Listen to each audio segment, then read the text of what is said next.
Good morning. Now we are going to discuss about the topic in detail about quantum mechanics. Quantum mechanics is a science of very small. It explains the behavior of matter and its interaction with the energy on the scale of atomic and subatomic particle. In contrast, classical theory is a macroscopic theory. It fails to explain many of the concepts in physics like stability of atoms, black body radiation, well-known photoelectric effect, Compton effect, etc. And also, according to classical theory, hydrogen atom spectrum is continuous, but experimental spectrum of hydrogen atom is discrete. This is the main discrepancy of classical mechanics. To avoid these discrepancies, we are going for a quantum theory. This is first described by Max Planck based on a black body radiation. What is meant by black body? We know perfect black body is the one which absorb and emit all types of radiations or all the wavelengths falling on it. The radiation given out from the black body is known as black body radiation. Now, when a black body is allowed to emit radiations at different temperature depending on the distribution of different wavelength at various temperature, Planck derived a formula known as Planck's Law of Radiation. That is, E nu, energy correspond to that particular frequency is equal to 8 pi h divided by lambda cube into e power h nu divided by kb into t minus 1. Letters stands their usual meaning. Here, energy correspond to the particular frequency or wavelength depends on the wavelength. That is, it is inversely proportional to the third power of the wavelength corresponding to that energy. This is a Planck's law of radiation. This holds good for all the experimental results. This has a will agreement with that of experimental results. Okay. That is a basic concept for the case of quantum mechanics. Okay. In quantum mechanics, our next topic in the syllabus is of Compton effect. Compton effect. Actually, we are going to discuss what is Compton effect, how it is theoretically derived, as well as the experimental context. Okay. Just we'll see what is meant by Compton effect. That means, how can we define the Compton effect? Means when a beam of monochromatic radiation of high frequency, such as X-rays or gamma rays, which is allowed to fall on a fine scattering material, the scattered beam consists of two components. One of the component has the same frequency as that of the incident radiation. That we can call it as unmodified radiation. Other component is having lower frequency than that of the incident radiation. That is known as modified radiation. This effect is known as Compton effect, and the difference in wavelength is known as Compton shift. That means a photon of energy, of some energy, it collides with the electrons of a scatterer at rest, and it gives out a photon with the energy less than that of the incident one, and it gives some of the energy to the electron, so that electrons also moves with some energy. Okay, that means electron gains energy, photon loses its energy, and the shift in wavelength produced is what we call it as Compton shift, and it is Compton shift. Now we are going to derive an expression for the Compton shift. They basically two points to be considered while deriving an expression for Compton shift. One is the Compton scattering is a collision between a photon and an electron at rest is considered. And next is, by applying a law of conservation of energy and momentum, expression for the Compton shift is derived. Okay, so the collision is depicted in picture. Here is the photon, then here is a scattering element with one electron is considered, which is at rest, and if a photon collides with an electron at rest, then this photon gives some of the energy to the electron, so that it moves in one particular direction. Say here is the direction considered, and the photon with the low energy than the incident moves in one particular direction. Say this electron after scattering is what we call it. This photon after scattering is what we call it as scattered photon, and the electron which moves in with some energy is what we call it as recoil electron. Say E energy correspond to that incident photon is h nu, and after that definitely the energy gets reduced, we know. So that energy is known as h nu dash. Let us consider h nu dash is the energy of the scattered photon. Here for the case of recoil electron, we know the particle energy is m into v square. Here it travels with the velocity of light, so it is mc square is the energy of the recoil electron. After that we consider the momentum. Since we are mainly concerning about energy and the momentum term, we have to consider the momentum also. We know the momentum is equal to m into v, that we can write it in terms of frequency. We know the de Broglie's hypothesis here, lambda is equal to h by p. By rearranging it, we will get p is equal to h by lambda. Lambda we know it is of c by nu. By substituting new lambda value here, we know that momentum p is equal to h nu divided by c. That we can write it as momentum of the photon. That is called as momentum of the photon here. Momentum of a photon. After the collision, scattered photon is the momentum with h nu dash divided by c. Then here electron is a particle, so the momentum is m into v is considered. So now we are going to derive an expression for energy and momentum component before and after collision, and by applying the law of conservation and all, finally we will get a expression for delta lambda. First we consider the energy component alone. So energy component will have two parts. One is before the collision and after the collision. And we consider the energy component before the collision. Before collision, we have two particles here. One is of photon and other is of electron. So before collision, energy for photon is h nu, and for the electron is it is at rest. So the energy for the electron at rest is rest mass energy m naught c square. And after collision, the photon scattered photon energy is h nu dash. And after photon, energy of the photon is mc square. Then we have a total energy before and after collision. Before collision is sum of these two. After collision, sum of these two is the energy. Then according to law of conservation of energy, total energy before collision is equal to total energy after collision. So we can equate these two, and by rearranging this, we will get mc square is equal to h nu minus h nu dash plus m naught c square. This is the energy component. And let us consider the momentum component of it. Since momentum is of vector quantity, it is resolved into two components. One is of x and other is of y component.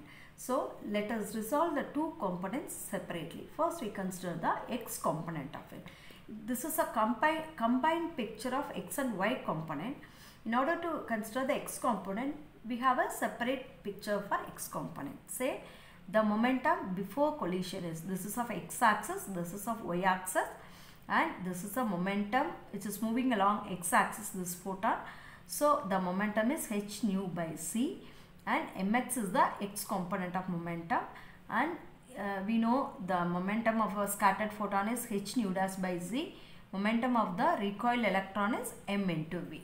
Then we calculate the momentum before collision. Before collision, momentum of the photon is h nu by c. Since electron is at rest, momentum before collision is 0. Then that means m into v is the momentum. V is equal to 0 for a rest particle. Velocity is 0. So momentum before collision for the electron is 0 since it is at rest. Then the total momentum before collision is sum of these two. This is a h nu by c. Then after collision, when you consider, we need to consider two cases. One is for the case of photon and one is for the case of electron. And for the scattered photon, if you consider, we have to consider the triangle. For our convenience, just extend it to form a rectangle here. And for the case of photon, we consider the triangle OBA. In this triangle, this is the angle made by the x component of momentum with the photon. So theta is the angle, mx is the x component, and this is the momentum. And these three are related by cos theta. This is hypotenuse, adjacent, this is of angle. So cos theta is equal to adjacent divided by hypotenuse, that is mx divided by h nu dash by c. And we rearrange an expression to get the value of mx. So this is for the case of photon, x component for photon. And we need to calculate the x component for the case of electron also. In the similar way, we can calculate it. Here, this is the angle phi, mx is the x component, mv is the momentum for the recoil electron. All these three are related by cos phi. Cos phi is equal to adjacent divided by hypotenuse. Adjacent is mx and hypotenuse is m into v. So mx is cos phi is equal to mx divided by m into v. And by rearranging it, we will get the mx. This is for photon, this is for electron. So total x component after collision is sum of these two. So we get an expression for it. Okay. Then so we calculated before as well as after collision. But what is law of conservation of momentum? Momentum before collision. Total momentum before collision is equal to total momentum after collision. So we can equate these two. This is total momentum, this is after collision. So by equating this, we will get the expression for it. Then we consider the y component. Then when you consider a y component, it is depicted separately in this figure. See, this is a photon, and you know this is a momentum. This is the momentum of the recoil electron, and this is the y component. My is a y component of momentum. Here electron recoil. So the negative of the y-axis is also considered. That is denoted as minus my. Plus component is of my. Then it is moving in, it is at rest, as well as this photon is moving along x direction, positive x direction. So there is no motion before collision along y-axis. So total momentum before collision for the case of photon as well as for the electron is 0. So total y component of momentum before collision is 0. Let us consider the situation after the collision. After the collision, as usual, like x component, we need to calculate it separately for photon as well as for the recoil electron. When you consider a photon, means here if this angle is theta, this opposite angle is also theta. Here if this is phi, this is also phi. Then this is angle theta, this is the momentum h nu dash by c, this is my for the case of photon. This is for theta, this is opposite side, this is hypotenuse. So opposite and hypotenuse and theta are related by sin theta. So sin theta is equal to opposite by hypotenuse, my divided by h nu dash by c. By rearranging it, we will get my for photon. And for the case of recoil electron, we consider this triangle OCD. This is phi, this is opposite, this is hypotenuse. So sin phi is equal to minus my divided by m into v. So, rearrange an expression to get my. This is a minus value. So total y component of momentum after collision is sum of these two. Since it is of negative quantity, here we will get minus. Then after which we know how to apply the law of conservation, and momentum before collision is equal to after collision. Then this is 0, before collision is 0, after collision is this expression. So the 0 is equal to this expression. So this is y component. Then we have an expression for x component here, and this x component is there. Just we will bring the new terms on one side. H nu by c minus h nu dash by c is equal to mv into cos phi, or else we will write it as mc. This c, it's of common denominator, we will bring it on other side. So mcv into cos phi is equal to h is common for both. So we will take it out, h into nu minus nu dash cos theta. So this is the expression we got for x component.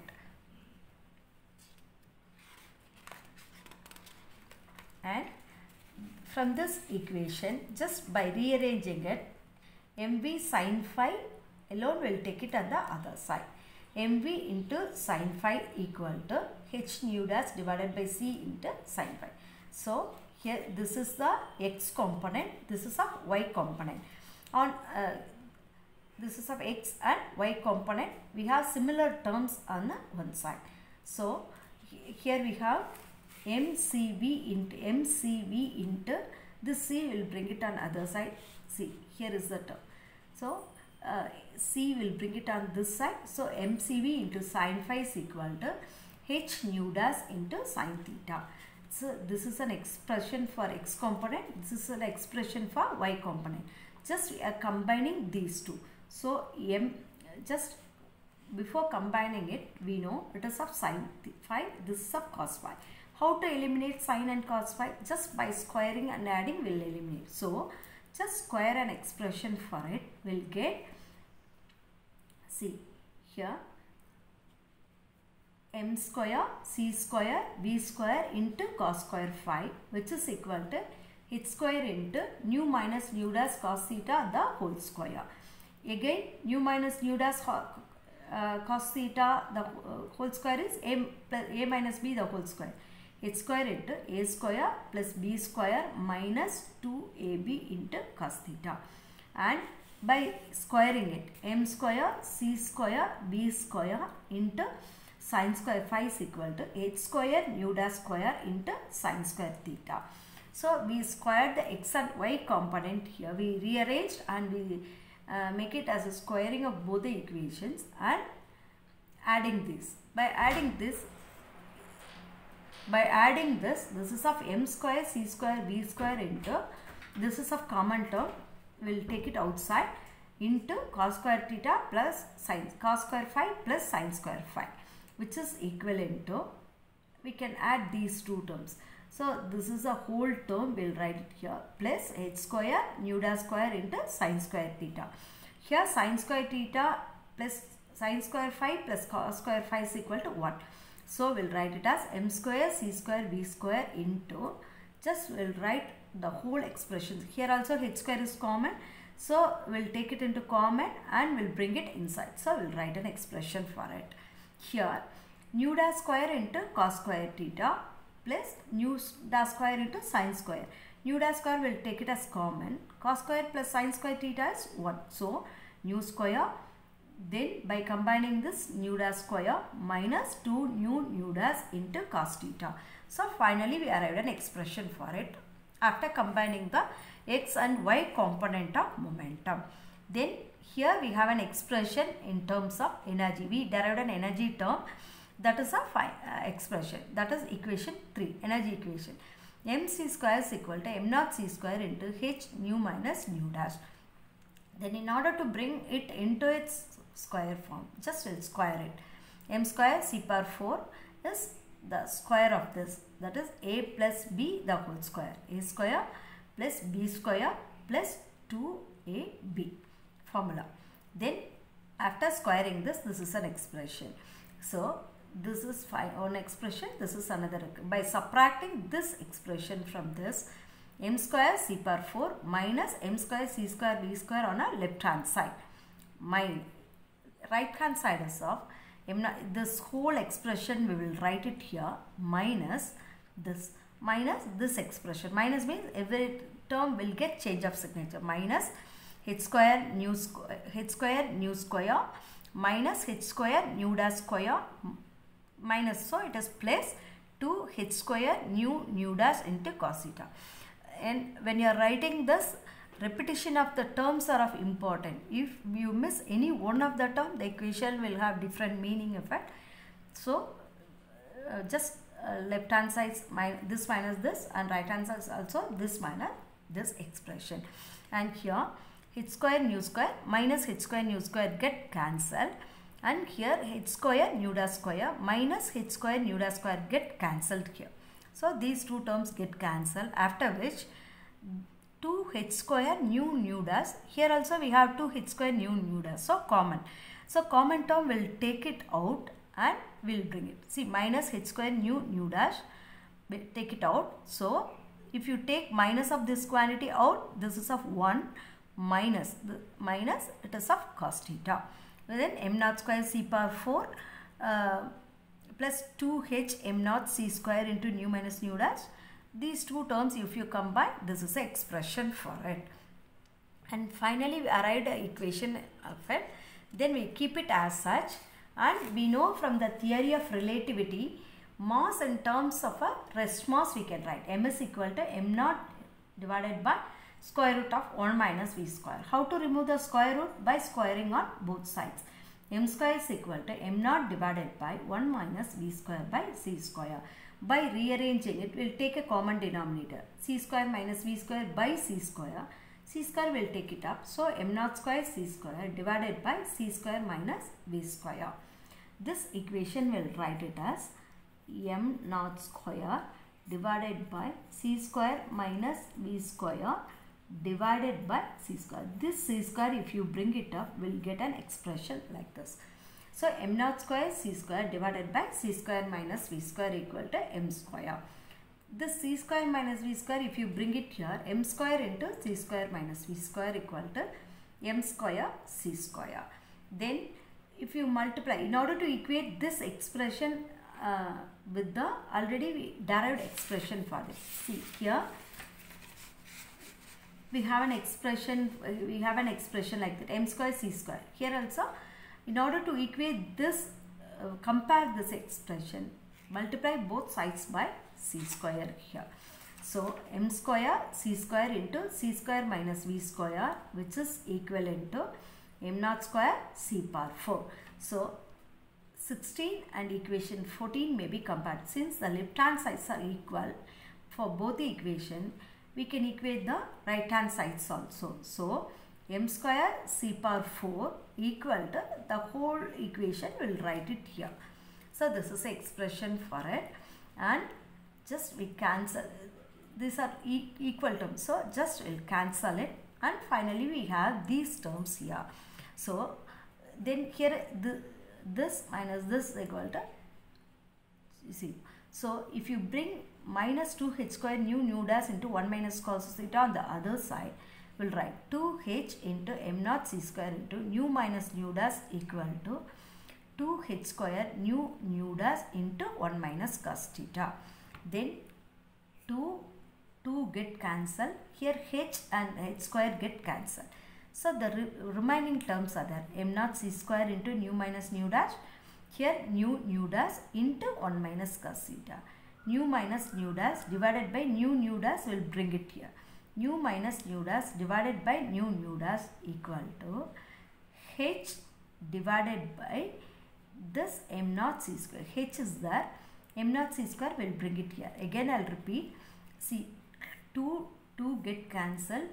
H and this square will get cancelled. So, the remaining terms will rearrange. Similar terms on one side. Nu dash and nu dash. Nu minus nu dash and nu dash will bring it on one side. Nu minus nu dash divided by this. What are the remaining terms? H, m naught c square will bring it here into 1 minus cos theta. Is it clear? So, we'll bring the similar terms on one side. Again, here in order to simplify that, we'll write and separate nu divided by nu dash divided by nu dash, which is equal, right hand side remains as such, and nu get cancelled. Here nu dash and nu dash get cancelled. Nu and nu get cancelled means 1 by nu dash minus, here it is 1 by nu equal to this expression. Simply multiply both the sides by c. So, c by nu dash minus c by nu equal to h into c divided by m naught c square as exists into 1 minus cos theta. We know c by nu dash is lambda dash. C by nu is lambda. So, c by nu dash is lambda dash. Here it is lambda. C and the square get cancelled. H by m naught into c into 1 minus cos theta. This lambda minus lambda naught, will write it as delta lambda. This delta lambda is nothing but it is known as Compton shift, that is change in wavelength. Okay, here when you notice an expression, this is of change in wavelength. Here on other side of it, h, m naught and c. H is the Planck's constant. m0 is the rest mass, that is mass of an electron at rest, and c is the velocity of light, and theta is the angle of scattering. Here except theta, all the other terms are of constant.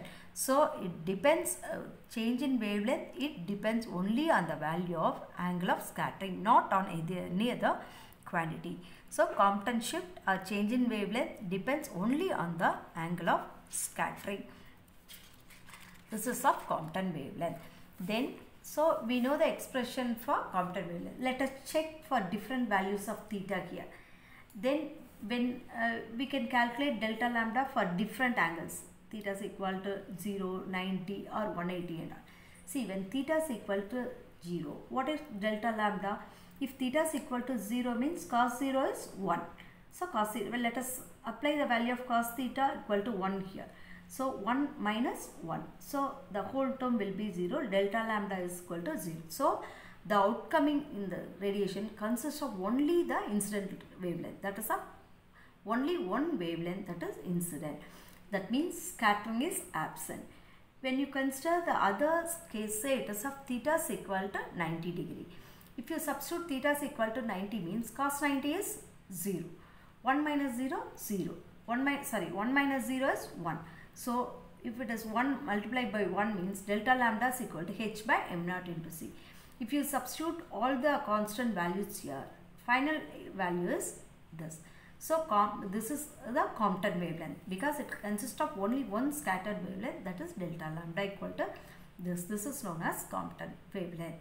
Then after which when you substitute theta is equal to 180 means cos theta is minus 1. If you substitute minus 1, h by m0 into c into 1 minus of minus 1. So it is of plus 1. So 2 h by m0 into c. Exactly this value is double. So when you vary the angle from 0 to 180 degree, lambda also it consists of only the incident wavelength. So when you consider 0, incident wavelength alone. When you consider 180, the shift will be this. So lambda plus 2h by m0 into c. When you consider 90, what is the wavelength? Lambda plus h by m0 into c. Okay. So that when you are varying the angle from 0 to 180 degree, wavelength varies from lambda to lambda plus 2h by m0 into c. So this is what we theoretically derive, that is delta lambda, and we have different values when we are varying the angle also. Let us check this experimentally. This is an experimental setup used for verifying the Compton shift. Then it is a simple setup. It consists of a Coolidge tube for the production of high energy X-rays. So it is the outcoming radiation from Coolidge tube is of X-ray. Then construction is, it consists of Coolidge tube, slits S1 and S2, tune table with a fine scatterer, and here it is called as Bragg spectrometer. It swings with respect to the tune table, just like a eyepiece in a spectrometer. We can move it to the different angles. This is how it works. Here X-rays are ejected from the Coolidge tube, which is passed through the slits S1 and S2. In order to render the beam parallel, this parallel beam strikes a scattered material at the tune table. Then the scattered rays will be delivered. That scattered photons are observed with the Bragg spectrometer, and the angle, this is of incident direction, this is the angle which we collected. So the angle between these two is the scattering angle. So theta will note it down, and will from the data collected from the Bragg spectrometer will draw the graph between the intensity and the wavelength of the light considered. For different angles, we will note it down. Then initially we will do it for theta is equal to 0, 45, 90 and 180. Then for all the cases, we will draw the graph between the intensity and the wavelength considered. Here, when you consider theta is equal to 0, theta equal to 0 means it is in the direction of it, we get one sharp peak in it. Okay, so this is the wavelength, corresponds to the incident wavelength. Then so the peak exists in the case of theta is equal to 0 is only due to the incident radiation. So Now we are collecting the Bragg spectrometer data for theta is equal to 45 degree. If you collect it for a 45 and when you draw the graph means the same peak will exist at the same place. Again another peak will also exist here. Then the difference between the two peaks, this is of lambda, this is of lambda plus delta lambda. So the difference gives the value of Compton shift. This value is 0.007 angstrom unit. When you are increasing the angle means, say for example theta is increased from 45 to 90, the first peak remains as such and the second peak moves apart from the first peak. That is, when theta is equal to 90, when you calculate the difference between the two peaks, then the value is 0.0236. When it is 180 degree, delta lambda is equal to 0.0472 angstrom unit. That means this is a value we theoretically found out. Okay, so when you draw the graph between the two, when you are increasing the angle, two peaks will exist due to the incident as well as the scattered light. And when you are increasing the angle, what happens? The distance between the two peaks also will get increased, and these values are also in good agreement with the theoretically predicted value, that is 0.2424. So it is nearby this value. For theta is equal to 180, theoretically we calculated the value is 0.4848. Here it is of 0.472. So it is also in good agreement with that of the incident one. And also we notice that the value, the peaks as well as delta lambda, it not depends on the incident radiation or mass of the particle considered, nothing else. It depends only on the angle of, hence it is experimentally verified. See, here we explained through this video and we uploaded the material in the form of PPT as well as PDF also. You just derive it in your note and compare it with the material or course material we sent. And if you need any clarification, if you require any clarification, just note it down. After completing this quantum mechanics, Schrödinger's equation and particle in a box, we will have one Zoom classroom session. In that we discuss your doubts also. Okay, thank you. Have a nice time.